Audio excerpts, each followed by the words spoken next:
Good afternoon, everyone.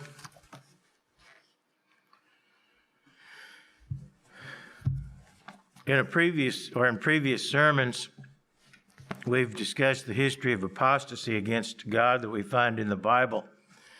As I pointed out, this is a thread that runs throughout the Bible, as mankind in general has been in a state of rebellion against God since the time of the Garden of Eden.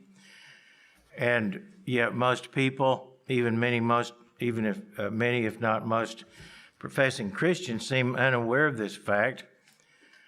And I asked previously, why is this important? Understanding the fact that most of mankind has been in a state of rebellion against God. And the answer is that understanding what has happened in the past in our relationships with God as human beings, we can perhaps avoid making the same mistakes in the future as others have in the past. It also gives us insight into the lawless tendencies of human nature apart from the Holy Spirit, and it can help us better understand the prophecies of the future and what to expect in the days leading up to the return of Jesus Christ. And if we want to understand the Bible, we must understand the history of apostasy that is recorded in the Bible. So that's why I'm giving us a series of sermons on this subject, the history of apostasy.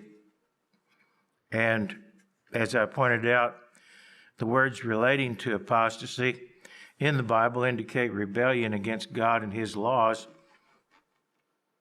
And I plan to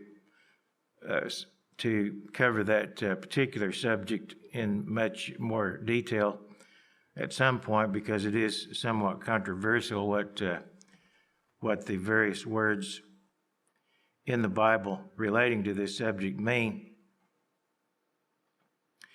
In previous sermons, I recited in summary fashion an incomplete list of apostasies that have occurred in chronological order, starting with the apostasy of Lucifer on through Adam and Eve and so forth. And included were also the apostasies connected with Cain, the pre-flood world, Nimrod, the Egyptian Pharaoh of the Exodus, Israel in the wilderness, Israel and Canaan, Saul, Solomon, other kings of Israel and Judah, the false prophets of Israel and Judah, the people of Israel and Judah in the era of the kings, Jewish leaders and the populace under the influence of Antiochus Epiphanes, Jewish leaders at the time of Christ, false teachers and apostates among the New Testament church, false teachers and apostates in the Dark Ages following the New Testament era, false teachers and apostates in the Middle Ages and in the eras since the Middle Ages, and in the future, and the future in this age, as well as after the millennium. And all of these and other apostasies are referred to in the pages of the Bible. Today I want to pick up the thread of the history of apostasies where we left off with the last sermon, with the captivity of Israel and Judah to foreign nations as punishment for their persistent rebellion against God. And as I mentioned in the previous sermon, the northern kingdom of Israel, consisting of 10 tribes, was sent into captivity at the hand of the Assyrians, culminating with the destruction of Samaria and the deportation of most of the remaining Israelites into the area of Media and the areas near the Black and Caspian Seas in 721 BC. The southern kingdom of Judah was also attacked by the Assyrians at the same time, but God saved them from being completely conquered by miraculously intervening for them and slaying the Assyrian army as they were at the gates of Jerusalem, as recounted in 2 Kings 19 and 2 Chronicles 32. So the kingdom of Judah was spared from captivity at that time. However, the people of Judah did not remain faithful to God, But under the leadership of evil kings and unfaithful religious leaders, they rebelled against God and his word, sent by faithful prophets like Jeremiah. So we read in 2 Chronicles 36, beginning with verse 11, Zedekiah was 21 years old when he became king, and he reigned 11 years in Jerusalem. He did evil in the sight of the Lord his God, and did not humble himself before Jeremiah the prophet, who spoke from the mouth of the Lord. And he also rebelled against King Nebuchadnezzar, who had made him swear an oath by God, and he stiffened his neck and hardened his heart against turning to the Lord God of Israel. So notice that the king of Judah, it says, stiffened his neck and hardened his heart against turning to God. And it goes on to say in verse 14, moreover, all the leaders of the priests and the people transgressed more and more according to all the abominations of the nations, and defiled the house of the Lord which he had consecrated in Jerusalem. And the Lord God of their fathers sent warnings to them by his messengers, rising up early and sending them, because he had compassion on his people and on his dwelling place. But they mocked the messengers of God, despised his words, and scoffed at his prophets, until the wrath of the Lord arose against his people, till there was no remedy. Therefore he brought against them the king of the Chaldeans, who killed their young men with the sword in the house of their sanctuary, and had no compassion on young man or virgin, on the aged or the weak. He gave them all into his hand. And all the articles from the house of God, great and small, the treasures of the house of the Lord, and the treasures of the king and of his leaders, all these he took to Babylon. Then they burned the house of God, broke down the wall of Jerusalem, burned all its palaces with fire, and destroyed all its precious possessions. And those who escaped from the sword he carried away to Babylon, where they became servants to him and his sons until the rule of the kingdom of Persia, to fulfill the word of the Lord by the mouth of Jeremiah, until the land had enjoyed her Sabbaths. As long as she lay desolate, she kept Sabbath to fulfill 70 years. So God gave Judah over to the hand of the Chaldeans, and the Jews were in captivity in Mesopotamia for 70 years. And they were also scattered around other parts of the Middle East as well.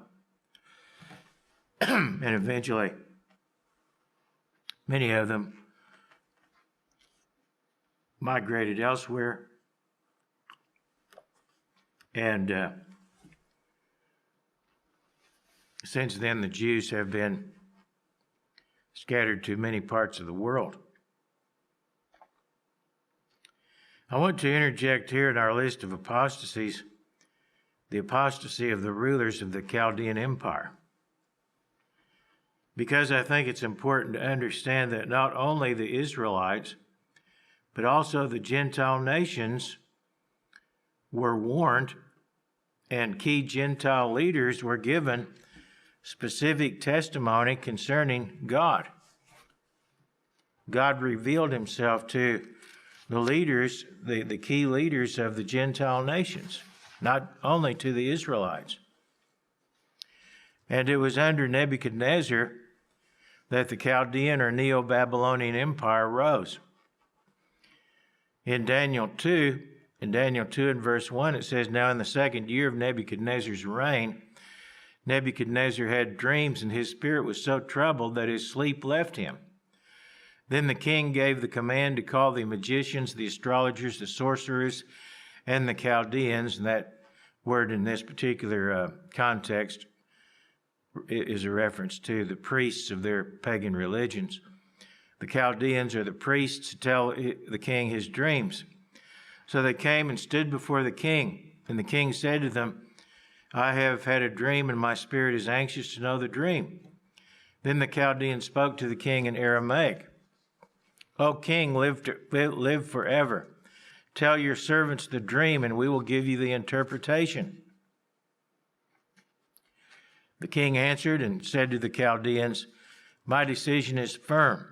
If you do not make known the dream to me and its interpretation, you shall be cut in pieces, and your houses shall be made an ash heap." Now, these people that are spoken of here that said they could interpret the dream were the scholars, the religious leaders, the so-called wise men of Babylon. But they were unable to tell the king the dream. And so he began to carry out his threat to destroy these leaders and advisors.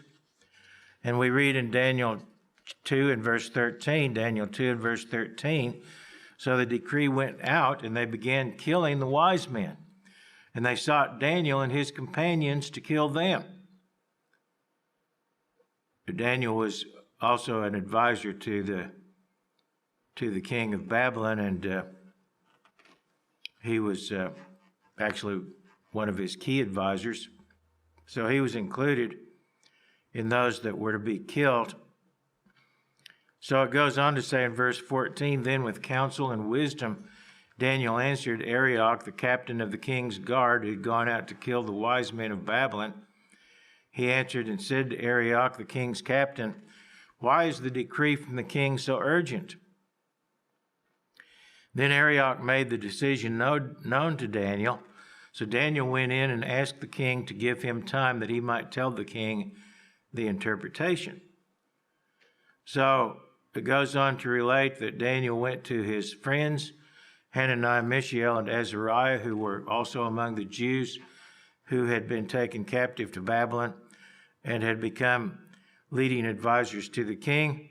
And they sought deliverance from God, and God revealed to Daniel the dream and its interpretation. The dream involved a prophecy of a succession of Gentile kingdoms with global power and influence, actually beginning with the Neo-Babylonian kingdom. And these kingdoms would eventually be supplanted in the end by the kingdom of God that would rule the earth, never to be destroyed. When Daniel made known to Nebuchadnezzar the dream and its interpretation, we pick up the story in verse 46. Verse 46, it says, "Then King Nebuchadnezzar fell on his face prostrate before Daniel and commanded that they should present an offering of incense to him.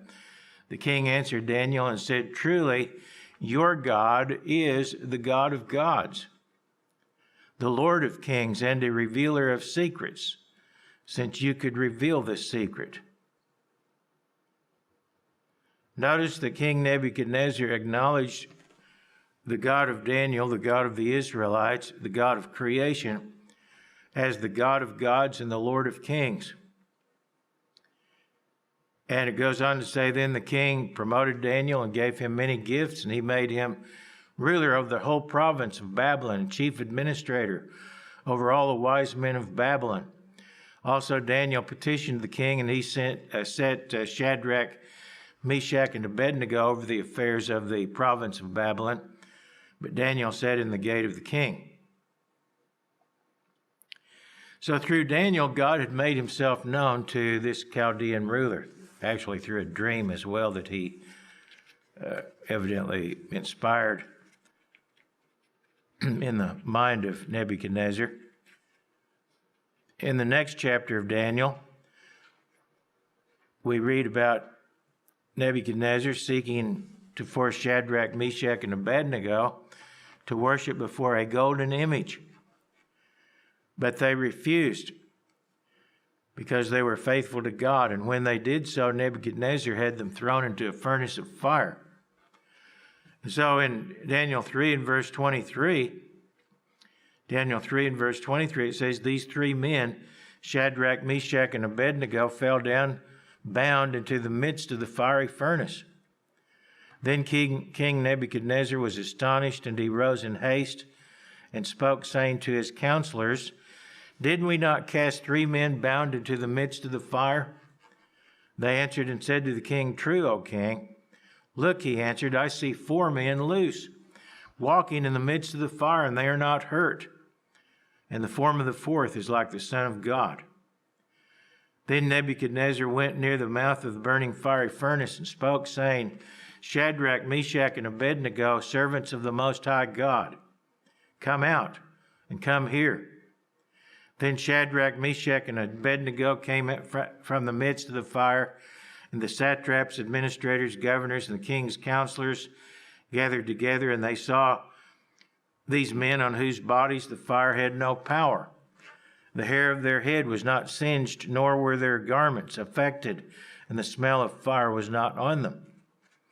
Nebuchadnezzar spoke, saying, Blessed be the God of Shadrach, Meshach, and Abednego, who sent his angel and delivered his servants who trusted in him, and they have frustrated the king's word and yielded their bodies, that they should not serve nor worship any god except their own God. Therefore I make a decree that any people, nation, or language which speaks anything amiss against the God of Shadrach, Meshach, and Abednego shall be cut in pieces, and their houses shall be made an ash heap, because there is no other God who can deliver like this.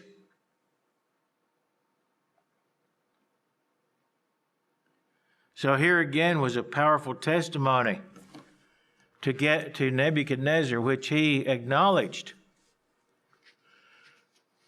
of the true God, the God of Israel, the God of creation. And he acknowledged that there was no other God who could deliver in such a manner. And yet, he did not truly humble himself before that God. In Daniel chapter 4 is an account written by Nebuchadnezzar of another dream that he had. That dream also was interpreted by Daniel, and it concerned a judgment of God upon Nebuchadnezzar to humble him by causing him to become like a beast for 7 years. And Daniel told him in verse 25 of Daniel 4, they shall drive you from men, for your dwelling shall be with the beasts of the field, and they shall make you eat grass like an oxen. And they shall wet you with the dew of heaven, and 7 times shall pass over you till you know that the Most High rules in the kingdom of men and gives it to whomever he chooses.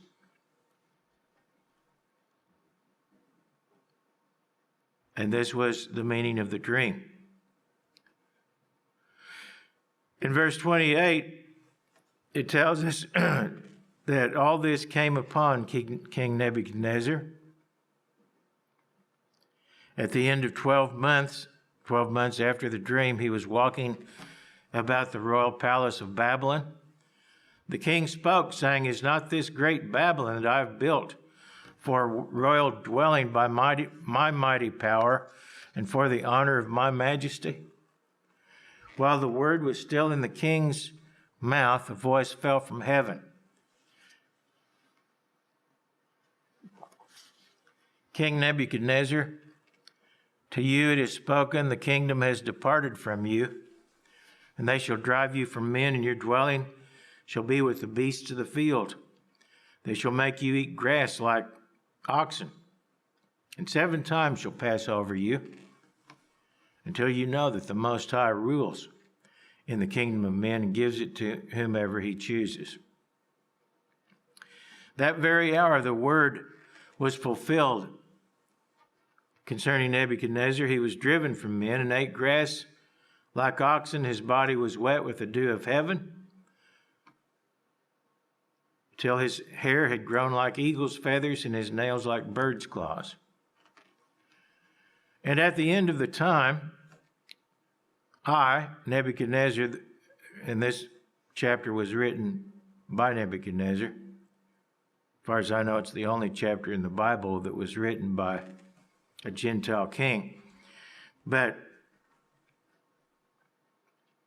Nebuchadnezzar went on to say that he lifted his eyes to heaven, and he said, My understanding returned to me, and I blessed the Most High, and praised and honored him who lives forever. For his dominion is an everlasting dominion, and his kingdom is from generation to generation. And all the inhabitants of the earth are reputed as nothing. He does according to his will in the army of heaven and among the inhabitants of the earth. No one can restrain his hand or say to him, "What have you done?" At the same time, my reason returned to me, and for the glory of my kingdom, my honor and splendor returned to me. My counselors and nobles resorted to me. I was restored to my kingdom, and excellent majesty was added to me. Now I, Nebuchadnezzar, praise and extol and honor the King of heaven, all whose works are truth, and his ways justice. And those who walk in pride, he is able to put down. So God amply revealed himself to this ruler who was the head of the Neo-Chaldean Empire, the first of the four world-ruling, so to speak, Gentile kingdoms. In this series, it was revealed in the book of Daniel.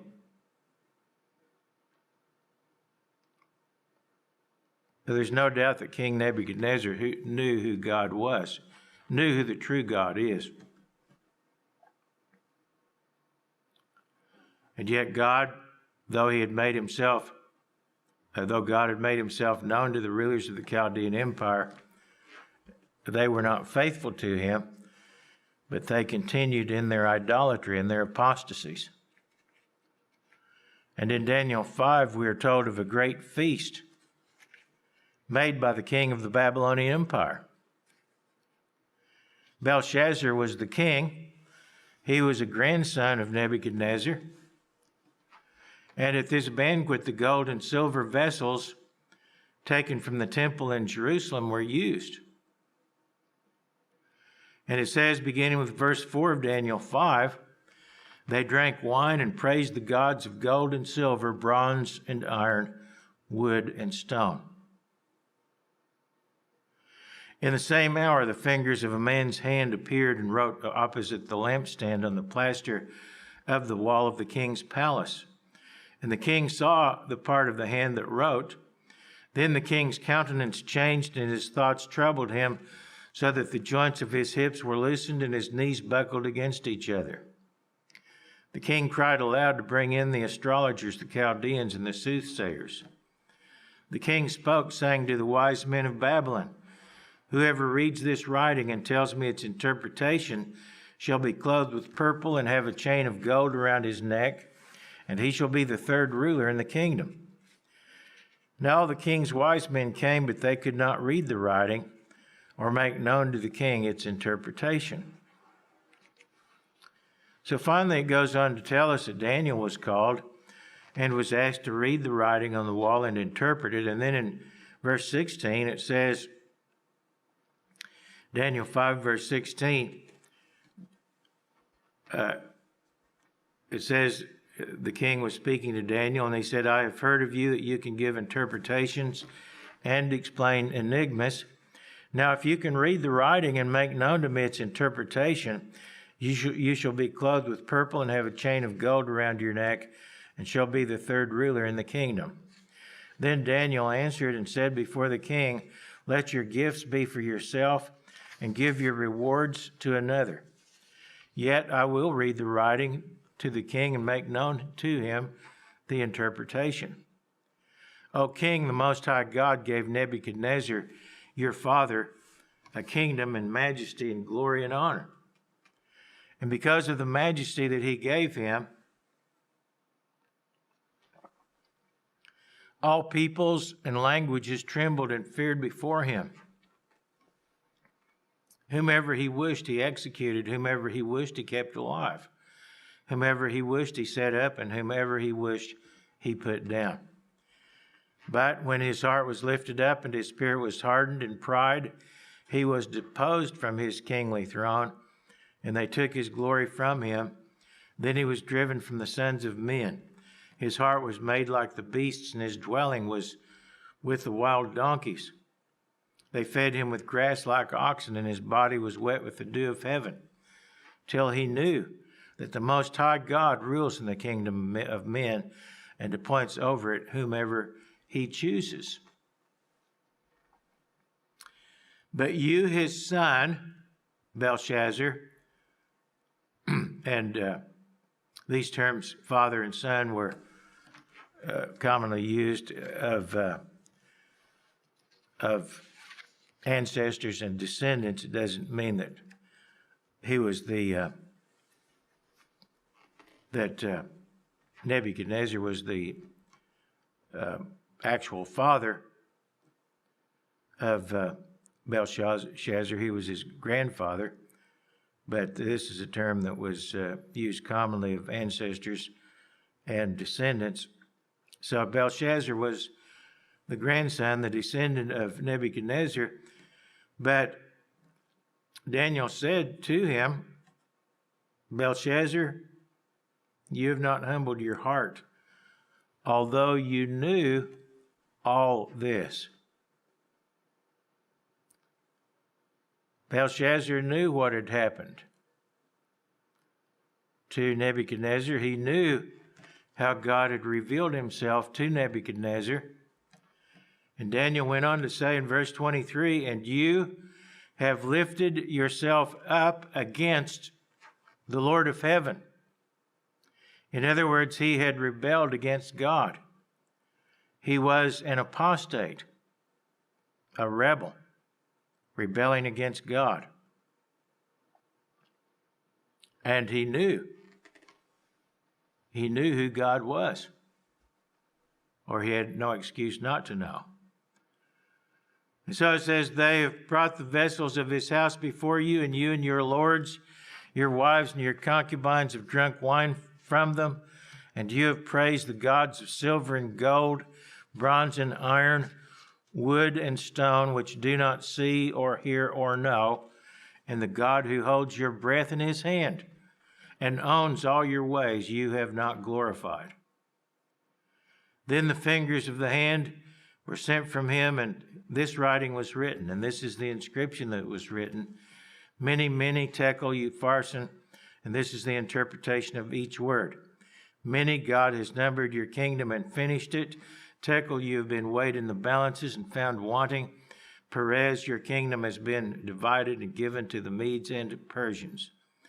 Then Belshazzar gave the command, and they clothed Daniel with purple and put a chain of gold around his neck and made a proclamation concerning him that he should be the third ruler in the kingdom. That very night Belshazzar, king of the Chaldeans, was slain, and Darius the Mede received the kingdom, being about 62 years old. So because of his apostasy, Belshazzar was slain, and the kingdom was taken from the Chaldeans and given to the Medes and Persians. Sin is sin, whether one knows it is sin or not. But when one has knowledge and willfully sins, as Belshazzar did, God holds him to a higher standard of accountability. Jesus said in Luke 12 verse 47, Jesus said, that servant who knew his master's will and did not prepare himself or do according to his will shall be beaten with many stripes. But he who did not know, yet committed things deserving of stripes, shall be beaten with few. For everyone to whom much is given, from him much will be required, and to whom much has been committed, of him they will ask the more. So God had revealed himself to these Gentile rulers. He had revealed himself to the heads, the kings of the Babylonian kingdom. And yet, the rulers of the Chaldean Empire continued in their apostasy and worshipped idols. God also revealed himself to the next in the succession of powerful Gentile kingdoms of worldwide influence. After the Medes and Persians conquered the Chaldean Empire, Darius the Mede reigned in Babylon.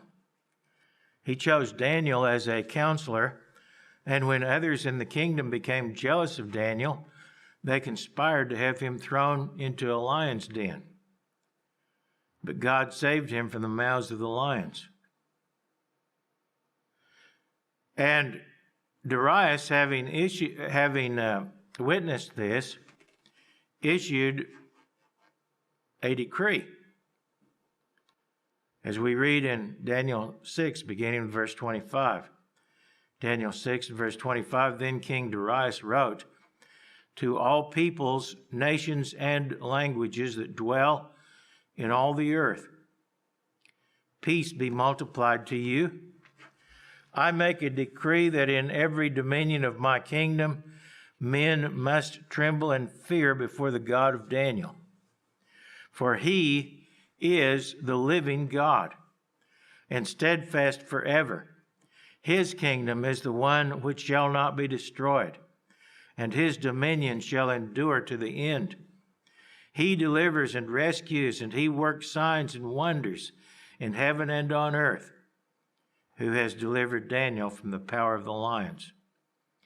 So here is a Gentile king, the head of the most powerful kingdom on earth at the time, by far,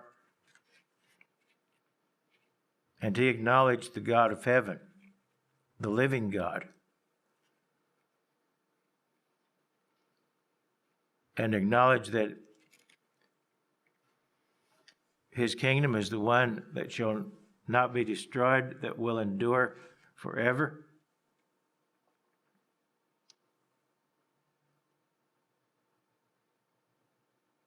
And he said everyone in his kingdom was to worship this God.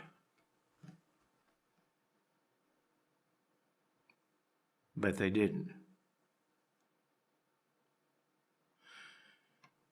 But the rulers of the succession of Gentile kingdoms prophesied of in Daniel 2 and Daniel chapter 2 and chapter 7 knew of the true God. In due time, we'll see how the rulers of the Greek Empire that was to succeed that of the Medes and Persians, and the rulers of Rome also had reason to know the true God, though they were not faithful to him. After the Medes and Persians had succeeded the Chaldean Empire, the Jews who had been taken into captivity were given the liberty to return to their homeland, if they wished to do so. And some of them did, in fact, return to their homeland in Palestine. Under the leadership of Ezra and Nehemiah and some other faithful leaders, the kingdom of Judah was restored. And for a while, it appears many among the Jews remained faithful to God, at least to some degree. The Jews were permitted by the Persian rulers to practice their own religion and follow their own laws, so they lived in relative peace for a fairly substantial period of time. In 334 BC, Alexander, the Macedonian ruler of the Grecian Empire, set out on a series of conquests to the east. In a series of battles, Alexander defeated the Persian army and took control of Asia Minor and Syria, and successfully laid siege to the city of Tyre and conquered it in 332 BC. And as you probably know, the city of Tyre is just north of the territory of Israel that God gave to the Israelites on the coast of the Mediterranean. And Gaza is just to the south of Judah. And so Alexander conquered Tyre, laid siege to Gaza and took it, and then he turned toward Jerusalem. Jaddua, the high priest, according to Josephus, had been warned and instructed in a dream how he was to behave towards Alexander. And he was told that he was to adorn the city of Jerusalem, open its gates, and receive Alexander with other priests in their priestly garb. And the rest of the populace was to be dressed in white. So, when Alexander approached the city, the people of Jerusalem and the priests went out to meet him in this garb. And it was expected by Alexander's lieutenants that he would be hostile toward the high priest and the Jews. Instead, however, Alexander greeted the high priest cordially, and Josephus continues the account as follows. This is from the Antiquities of the Jews, Book 11, Chapter 8, Section 5. Here's Josephus' account. He says, Parmenio was Alexander's general who was second in command. Parmenio alone went up to Alexander, and asked him how it came to pass that when all others adored him, he should adore the high priest of the Jews. To whom he replied, I did not adore him, but that God who has honored him with his high priesthood. For I saw this very person in a dream, in this very habit. And when I was at Dios in Macedonia, who, when I was considering with myself how I might obtain the dominion of Asia, exhorted me to make no delay, but boldly to pass over the sea thither, for that he would conduct my army and would give me the dominion over the Persians. Whence it is that, having seen no other in that habit, the habit meaning the clothing he was wearing, his priestly garb, having seen no other in that habit, and now seeing this person in it, and remembering that vision and the exhortation which I had in my dream, I believe that I bring this army under divine conduct, and shall therewith conquer Darius and destroy the power of the Persians, and that all things will succeed according to what is in my own mind. And when he had said this to Parmenio, and had given the high priest his right hand, the priests ran along by him, and he came into the city. And when he went up to the temple, he offered sacrifice to God, according to the high priest's direction, and magnificently treated both the high priests and the priests. And when the book of Daniel was showed him, wherein Daniel declared that one of the Greeks should destroy the empire of the Persians, he supposed that himself was the person intended. And as he was then glad, he dismissed the multitude for the present. But the next day he called them to him and bid them ask what favors they pleased of him, whereupon the high priest desired that they might enjoy the laws of their forefathers and might pay no tribute on the 7th year. He granted all that they desired. So here, the founder of the Greco-Macedonian Empire, the third of the 4 world-ruling empires of the book of Daniel, was made familiar with the true God, the God of Israel, the God who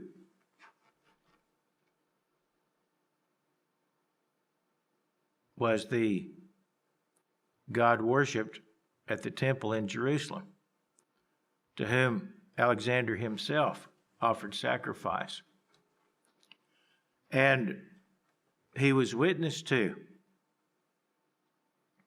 as the book of Daniel was read to him, showing how his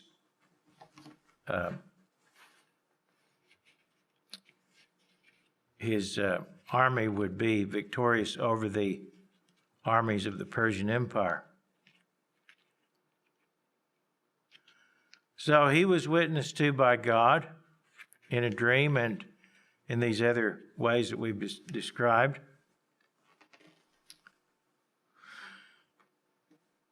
But he never truly surrendered to God and became faithful to God, though God had revealed himself to him.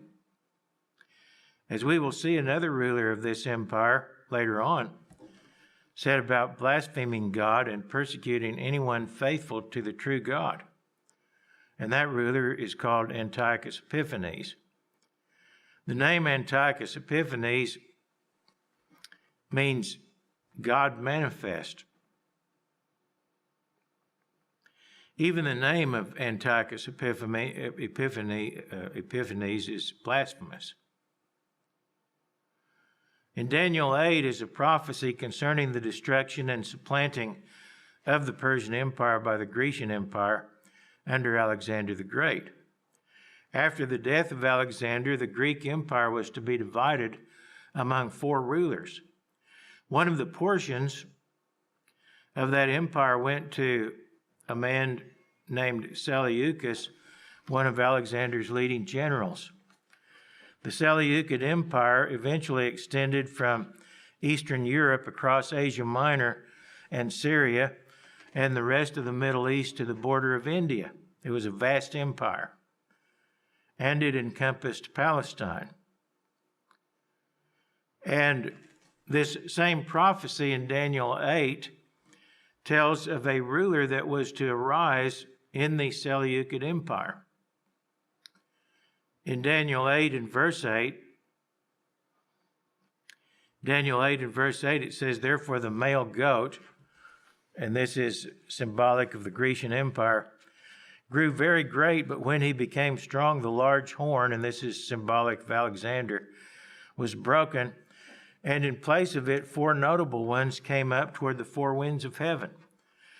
And out of one of them came a little horn," this is symbolic of Antiochus Epiphanes, "which grew exceedingly great toward the south, toward the east, and toward the glorious land." By the way, horns are often used in the book of Daniel and elsewhere as symbols of kings or empires or kingdoms. And so it is here.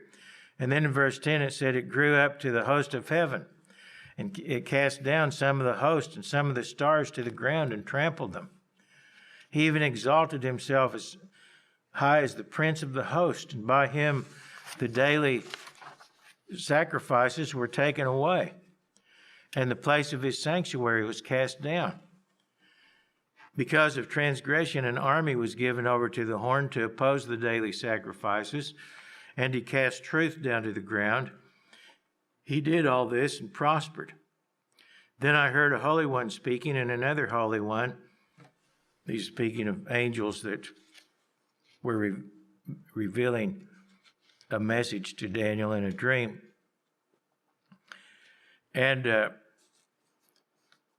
one speaking said, "How long will the vision be concerning the daily sacrifices and the transgression of desolation and the giving of both the sanctuary and the host to be trampled underfoot?" And he said to me, "For 2,300 days. Then the sanctuary shall be cleansed." Then it happened, when I, Daniel, had seen the vision and was seeking the meaning, that suddenly there stood before me one having the appearance of a man. And this was an angelic being that he was seeing. And so the interpretation of the prophecy was given to Daniel by an angel. It goes on in verse 22 of Daniel 8. "As for the broken horn and the 4 that stood up in its place, 4 kingdoms shall arise out of that nation, but not with its power. And in the latter time of their kingdom, when the transgressors have reached their fullness, a king shall arise having fierce features, who understands sinister schemes. His power shall be mighty, but not by his own power. He shall destroy fearfully and shall prosper and thrive. He shall destroy the mighty and also the holy people. Through his cunning he shall cause deceit to prosper under his rule, and he shall exalt himself in his heart. He shall destroy many in their prosperity. He shall even rise against the prince of princes, but he shall be broken without human means. And the vision of the evenings and mornings which was told is true. Therefore seal up the vision, for it refers to many days in the future. Now Josephus says that Antiochus Epiphanes, quoting from Wars of the Jews, chapter 1, or book 1, chapter 1, and paragraph 1, Josephus says that Antiochus put a stop to the constant practice of offering a daily sacrifice of expiation for 3 years and 6 months, or 3.5 years.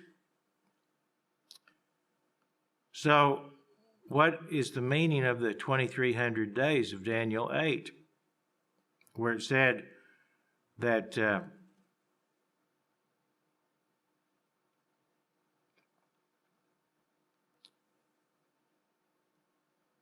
in verse 14 of Daniel 8, it said that the question was asked, how long would the vision be concerning the daily sacrifices and the transgression of desolation, the giving of both the sanctuary and host to be trampled underfoot? And it says 2,300 days. Notice it doesn't say just concerning the sacrifices being specifically interrupted, but other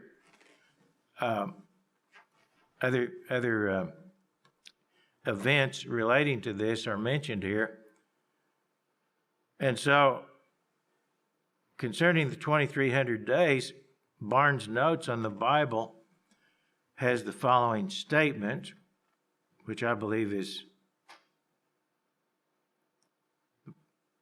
a proper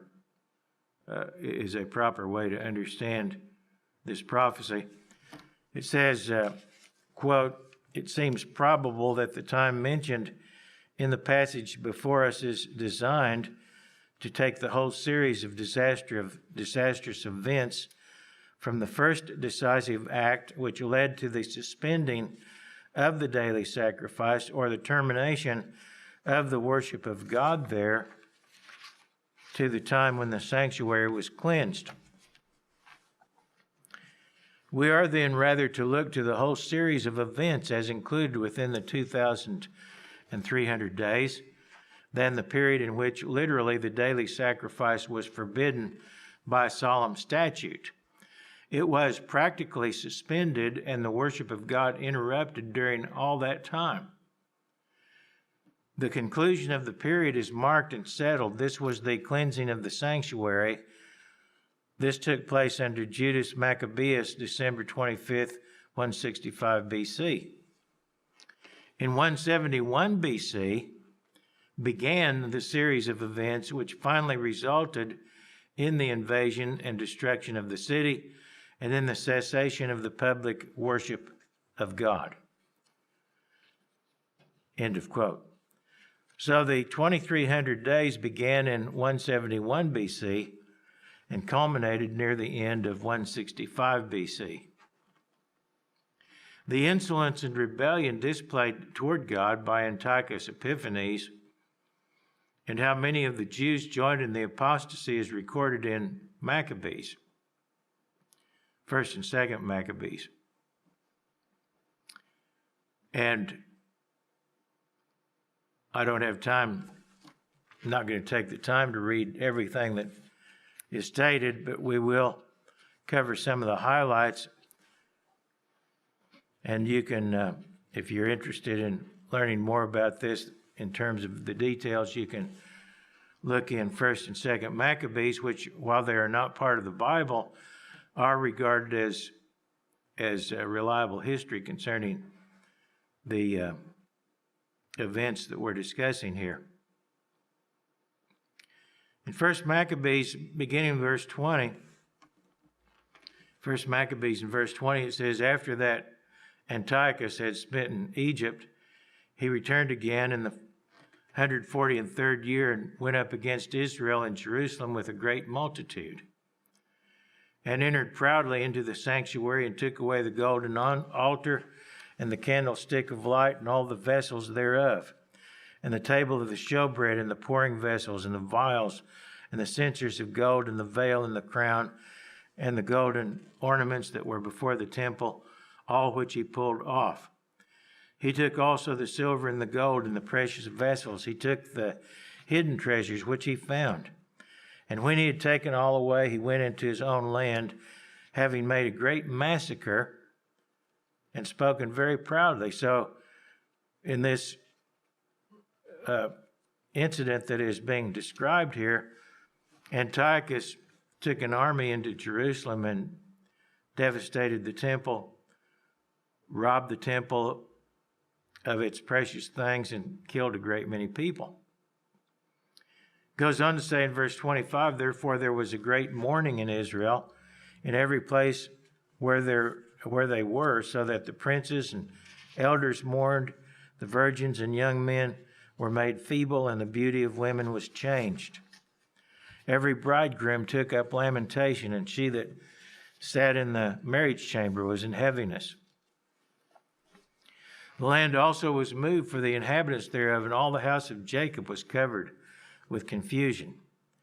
And after 2 years fully expired, the king sent his chief collector of tribute into the cities of Judah, who came into Jerusalem with a great multitude, and spoke peaceable words to them. But all was deceit, for when they had given him credence, he fell suddenly upon the city and smote it very sore, and destroyed much people of Israel. So this is 2 years after the previous event. And representatives of Antiochus Epiphanes came into the city and destroyed many of the people. And in verse 31 it says, when he had taken the spoils of the city, he set it on fire, and pulled down the houses and walls thereof on every side. But the women and children took they captive, and possessed the cattle. Then builded they the city of David with a great and strong wall, and with mighty towers, and made it a stronghold for them. And they put therein a sinful nation, wicked men, and fortified themselves therein. They stored it also with armor and victuals, and when they had gathered together the spoils of Jerusalem, they laid them up there, so they became a sore snare. For it was a place to lie in wait against the sanctuary, and an evil adversary to Israel. Thus they shed innocent blood on every side of the sanctuary, and defiled it, insomuch that the inhabitants of Jerusalem fled because of them, whereupon the city was made an habitation of strangers, and became strange to those who were born in her, and her own children left her. Her sanctuary was laid waste like a wilderness. Her feasts were turned into mourning, her Sabbaths into reproach, her honor into contempt. As had been her glory, so was her dishonor increased, and her excellency was turned into mourning. Moreover, King Antiochus wrote to his whole kingdom that all should be one people, and everyone should leave his laws. So all the heathen agreed according to the commandment of the king. So what he's saying here is Antiochus demanded that everyone abandon his own culture and traditions and follow the rules of Antiochus.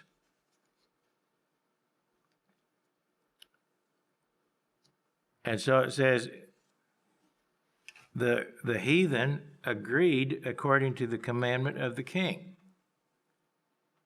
And then in verse 43 it says, many also of the Israelites consented to his religion,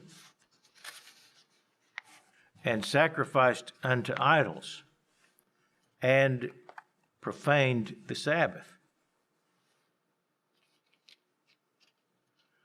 For the king had sent letters by messengers unto Jerusalem and the cities of Judah that they should follow the strange laws of the land, that is, the laws of Antiochus and the Greeks who worshipped idols,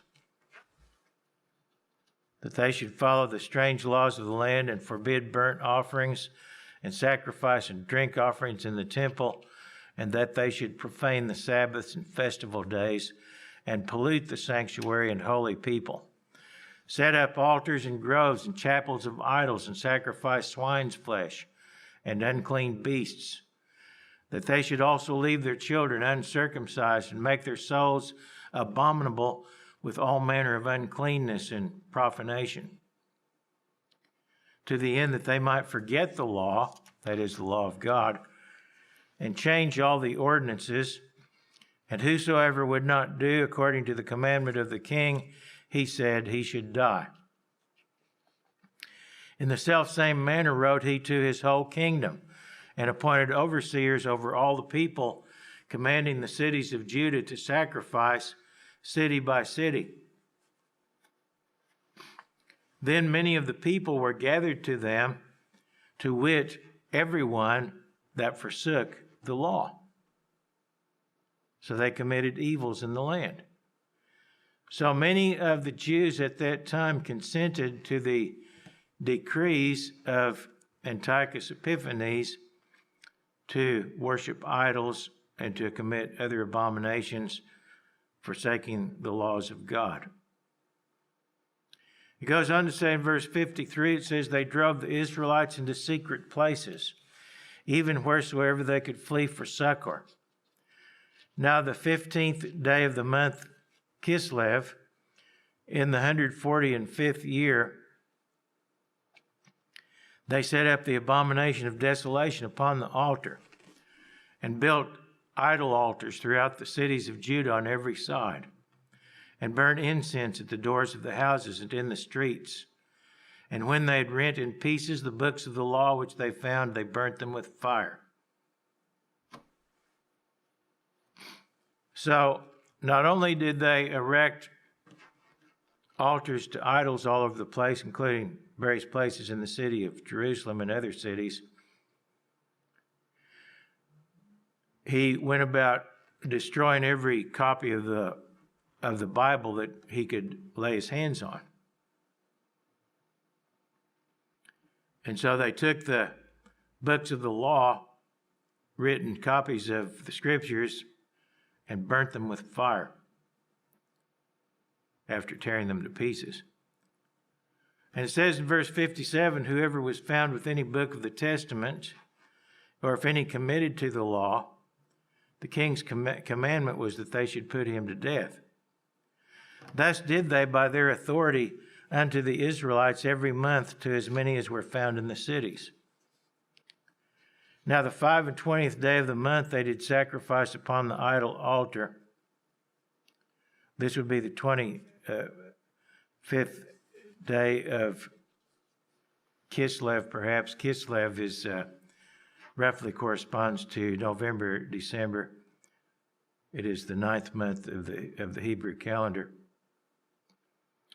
It says the 25th day of the month, and we don't know if this is speaking of the pagan calendar or the Hebrew calendar, but more than likely the Hebrew calendar. It says they sacrificed upon the idol altar, which was upon the altar of God.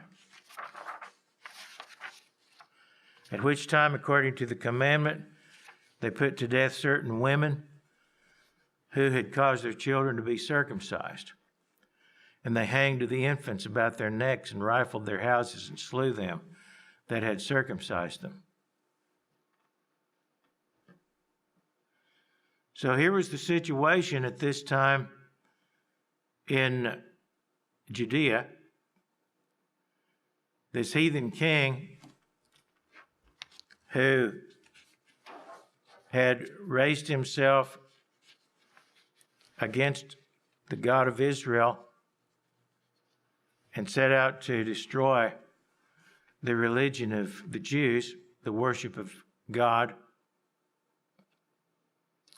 had slain a great many people, had destroyed every book of the law that he could find, and had threatened the people with death if they sought to worship the true God, had killed many of them. And many of the Jews had, under the threats that they were subjected to, had turned to idol worship, become apostates against God. But it says in verse 62, howbeit many in Israel were fully resolved and confirmed in themselves not to eat any unclean thing. So while there were many apostates among the Jews in this situation and at that time, there were also many who were faithful. And they were determined not to eat any unclean thing. Going on, it says, wherefore the rather to die, that they might not be defiled with meats, and that they might not profane the holy covenant. So then they died. And there was very great wrath upon Israel. So while many of the Jews fell into rank apostasy under the influence and threats of the government of Antiochus Epiphanes, many others refused, and some paid with their lives. But many rallied to the Maccabees, who resisted the decrees of the apostate king. And we read in chapter 2 of 1 Maccabees, beginning with verse 1.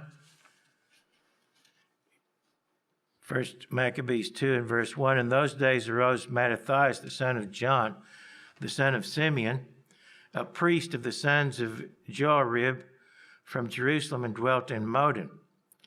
And he had 5 sons, Johanan called Caddis, Simon called Thasai, Judas, who is called Maccabeus, Eleazar called Avaran, and Jonathan, whose surname was Aphis, or Aphthis.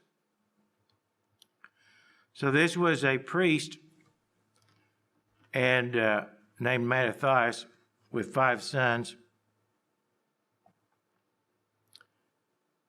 And the king's officers came to Modin, where they dwelt, to compel the people to offer heathen sacrifices. And so we pick up the story in verse 16 of 1 Maccabees 2. It says, many of Israel came to them. Mattathias also and his sons came together. Then answered the king's officers and said to Mattathias on this wise, you are a great ruler and honorable and great man in this city, and strengthened with sons and brethren. Now therefore come thou first and fulfill the king's commandment, like as all the heathen have done, yes, and the men of Judah also, and such as remain at Jerusalem.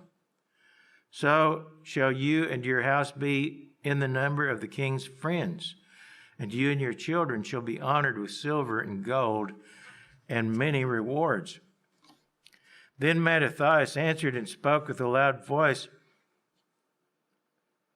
And here's what he said.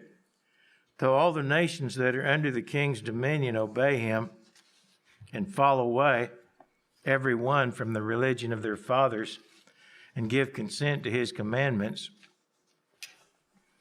yet will I and my sons and my brethren walk in the covenant of our fathers. God forbid that we should forsake the law and the ordinances. We will not hearken to the king's words to go from our religion, either on the right hand or the left.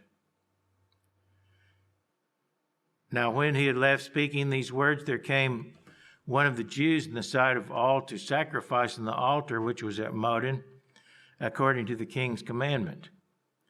Which thing when Mattathias saw, he was inflamed with zeal, and his reins trembled, neither could he forbear to show his anger according to judgment. Wherefore he ran and slew him upon the altar. Also the king's commissioner who compelled men to sacrifice, he killed at that time, and the altar he pulled down. Thus dealt he zealously for the law of God, as Phinehas did to Zimri the son of Salam. This speaking of the incident in the wilderness. And Mattathias cried throughout the city with a loud voice, saying, whoever is zealous of the law and maintains the covenant, let him follow me. So he and his sons fled into the mountains and left all that ever they had in the city. Then many that sought after justice and judgment went down into the wilderness to dwell there, both they and their children and their wives and their cattle, because afflictions increased sore upon them.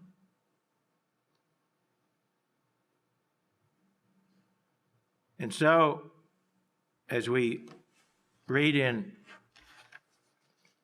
the books of Maccabees, the heathen king rose in rebellion against God and persecuted the people of God. Many among the Jews joined in the apostasy, but others resisted, some even to death. And soon after, Mattathias died, but his sons carried on the struggle and eventually were successful and overthrew the